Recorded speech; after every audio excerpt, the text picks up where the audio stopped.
Hi friends, Mahanadi சீரியலில் வெண்ணிலாட்ட போயிட்டு காவேரி தான் கர்ப்பமாக இருக்கும் அப்படிங்கிற உண்மையை போட்டு உடைக்கிறாங்க. அதுக்கப்புறம் பார்த்தா வெண்ணிலாவுக்கே ஒரு மாதிரி ஆகுது.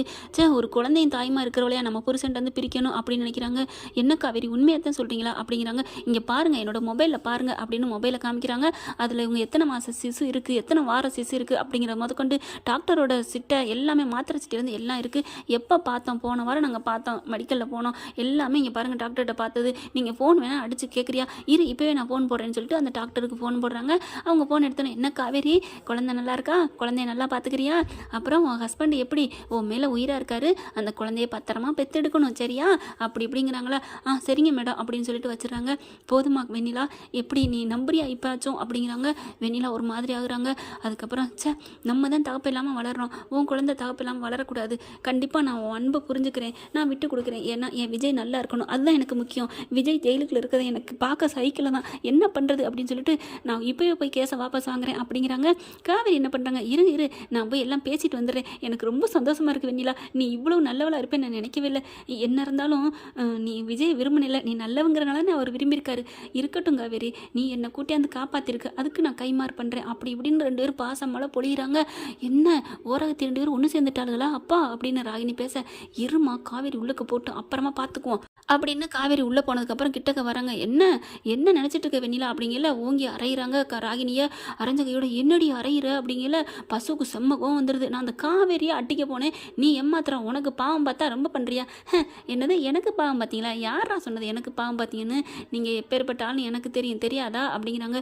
என்ன தெரியும் அப்படிங்கல, நீங்கள் எனக்கு கல்யாணம் நடந்தாலும் பரவாயில்ல, நடக்காட்டியும் பரவாயில்ல, ஆனால் விஜய் வந்து உன்னை விட்டு பிரியணும் அப்படின்னு காவேரிட்ட சொல்லிட்டு இருந்தீங்கல்ல, எனக்கு என்ன தெரியாது நினச்சியா, நான் கேனச்சிருக்கியா, அப்போவே நான் முடிவு பண்ணி வாபஸ் வாங்கணும்னு நினச்சேன் தான், இருந்தாலும் கொஞ்சம் விஜய் மேலே உள்ள காதலில் கொஞ்சம் போராடி பார்ப்போம் அப்படின்னு நினச்சேன், ஆனால் மற்றபடி விஜயை நீ ஜெயிலுக்குள்ளே போடணும் அப்படின்னு ஒரு முடிவு வந்துச்சுன்னா கண்டிப்பாக நான் போய் உண்மையெல்லாம் சொல்லியிருப்பேன், உங்கள் முகத்தில் நாமம் போட்டிருப்பேன், பட்ட நாமம் அப்படிங்கிறாங்க.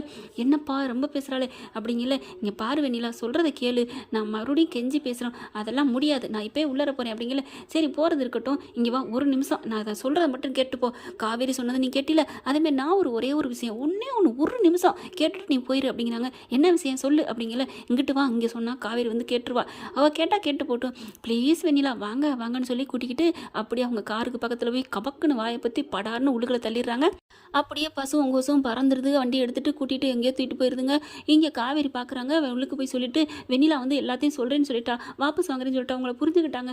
எப்படிம்மா எப்படி புரிஞ்சா, நான் உண்மையை சொன்னேன், என்ன உண்மை, நம்மளோட காதல் இருக்குல்லையா, உன்னதமான காதல் உதயமாக இருக்குல்ல, அந்த ஜீவனை பற்றி நான் சொன்னேன்.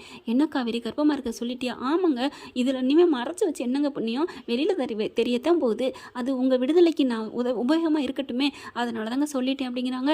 அதுக்கப்புறம் இன்ஸ்பெக்டர்கிட்ட சொல்கிறாங்க, எப்படியோம்மா எங்களுக்கு வேலை மிச்சம் வச்சா சரி, அந்த பொண்ணை கூப்பிடுங்க அப்படிங்கிற. வெளியில் வராங்க. வெண்ணிலான்னு கூப்பிட்றாங்க, யாரையுமே காணோம். ஐயோ வெண்ணிலாவை காணோம் சார் அப்படிங்கிறாங்க. காணுமா, அப்படியே பார்க்குறாங்க. மாமா மட்டும் அங்கிட்டு போயிட்டாரு, டீ குடிக்கிறக்கோ பாத்ரூம் போகிறக்கோ போயிடுறாரு. வந்து பார்க்குறாரு, ஐயோ என் வெண்ணிலாவை காணோம், என்ன பண்ணீங்க ஏது பண்ணீங்க அப்படிங்கிறாங்க. காவேரி பிடிச்சி மறுபடியும் திட்ட போகிறாரு. அந்த இன்ஸ்பெக்டர், அந்த பொண்ணு இங்கே உள்ளே இருந்துச்சு நேரம் வரைக்கும், அவங்க போவோம் மருமா அங்கே தான் என்னென்ன அப்படிங்கிறாங்க. அதுக்கப்புறம் சார் பசுவையும் காணும் கொசுவையும் காணும் அப்படிங்கிறாங்க. என்னது பசு கொசுவா, என்னையா சொல்கிறீங்க, ஐயோ அது வேற கணக்கு விடுங்க, அவங்க தான் இந்த பிள்ளையை கூட்டு போயிட்டாங்க போல இருக்கு, அப்போ உனக்கு சாட்சி சொல்ல போதும் தெரிஞ்சு கூட்டு போயிட்டாங்களா அப்படிங்கிறாங்க. என்னன்னு தெரியல சார் அப்படிங்கிறாங்க. உடனே பசுவுக்கு நம்பர் கொடுத்து கால் பண்ணுறாங்க. என்னையா எங்கே போயிட்டீங்க அப்படிங்கிறாங்க. சார் எனக்கு மயக்கம் வந்துருச்சு, நான் எங்கள் வீட்டுக்கு போயிட்டுருக்கேன், என் பொண்டாட்டிக்கு முடியலையா அதனால் போயிட்டுருக்கோம் அப்படிங்கிறாங்க. அந்த வெண்ணிலா எங்கே அப்படிங்கிறாங்களா. வெண்ணிலா ஸ்டேஷன் வாசலில் நின்றுச்சு, ஏன்ட்ட ஏன் கேட்குறீங்க அப்படின்னு அப்பட்டமாக போய் சொல்கிறாங்க. என்னது ஸ்டேஷன் வாசலே அங்கே காணையா சார், அவளை காணோம்னா ஏன்டா சார் கேட்குறீங்க, எங்களுக்கு ஐயோ தலைவலிக்குது ஃபோனை வைங்க அப்படின்னு சொல்லி வச்சிடுறாங்க. அந்த இன்ஸ்பெக்டருக்கு டவுட் வருது, கண்டிப்பாக இவன் தான் கடத்திட்டு போயிருக்கணும், விஜய் இப்போவே தெரியுது உங்கள் மேலே எந்த தப்பு இல்லைங்கிறது, நான் பார்த்துக்கிறேன், என்னோட இன்ஃப்ளூயன்ஸில் நான் உங்களை வந்து காப்பாற்றுறேன், இந்த அன்பு உள்ளே இருக்கட்டும், நான் உங்களை வந்து ரிலீஸ் பண்ணுறேன், நீங்கள் போங்க, என்னோட ஜாமீனில் உங்களை நான் இது பண்ணுறேன், நீங்கள் அந்த வெண்ணிலாவை கண்டுபிடிக்க பாருங்கள் அப்படிங்கிறாங்க. சரிங்க சார் ரொம்ப தேங்க்ஸ் சார் அப்படின்னு சொல்லிட்டு காவேரி விஜய் வெளில வராங்க. காவேரி என்ன பண்ணுறாங்க, சரி விஜய் நீங்கள் பார்த்து பத்திரமா எப்படியாவது வெண்ணிலாவை தேடி கண்டுபிடிங்க அப்படிங்கிறாங்க. சரிம்மா நீ பார்த்து வீட்டுக்கு பத்திரமா போ அப்படிங்கிறாங்க. அதுக்குள்ளே அங்கே போயிட்டு குமரன் வந்து கடைக்கு போகிறாரா, அதுக்குள்ளே அவங்க பொண்டாட்டிக்கு முடியலன்னு சொல்லி ஹாஸ்பிட்டலுக்கு போயிடறாங்க. அங்கே இருந்த வாக்கிலே காவேரிக்கு ஃபோன் அடிக்கிறாங்க. என்னன்னா அக்காவுக்கு இந்த மாதிரி முடியல, ரொம்ப சீரியஸ் ஆச்சு அப்படிங்கிறாங்க. இதோ வந்துட்டேன் மாமா அப்படின்னு காவேரி அங்கே ஹாஸ்பிட்டலுக்கு போகிறாங்க. இந்த பக்கம் பார்த்தீங்கன்னா அட்டச்சு கொண்டே வச்சிடுறாங்க வெண்ணிலாவை. இங்கே பார் என்ன நினச்சிட்டு இருக்கு அப்படின்னு சொல்லிட்டு கட்டி வச்சுக்கிட்டு பேசுகிறாங்க. பேச்சு அந்த பேச்சு, நீ வந்து உண்மையெல்லாம் சொன்னேன்னு வைவேன், உன்னை போட்டு தீர்த்துட்டு போயிட்டே இருப்பேன், நான் யாருக்காகவும் எதுக்காக பயப்படவே மாட்டேன் அப்படின்னு இங்கே ராகினியும் இந்த பசுவும் கோசுவும் வெண்ணிலாவை மிரட்டிக்கிட்டு இருக்குதுங்க. ஆனால் நம்ம தலைவர் விஜய் விடுவாரா என்ன? அள்ளிட்டு வந்து அப்படியே எல்லா உண்மையும் கக்க வைக்க மாட்டார். பார்க்கலாம் ஃப்ரெண்ட்ஸ் என்ன நடக்க போகுதுன்னு. இந்த பதிவு உங்களுக்கு பிடிச்சிருந்துச்சுன்னா உங்கள் பொண்ணான கையில் ஒரு லைக்கை போட்டு சப்ஸ்கிரைப் பண்ணிடுங்க. Thank you friends.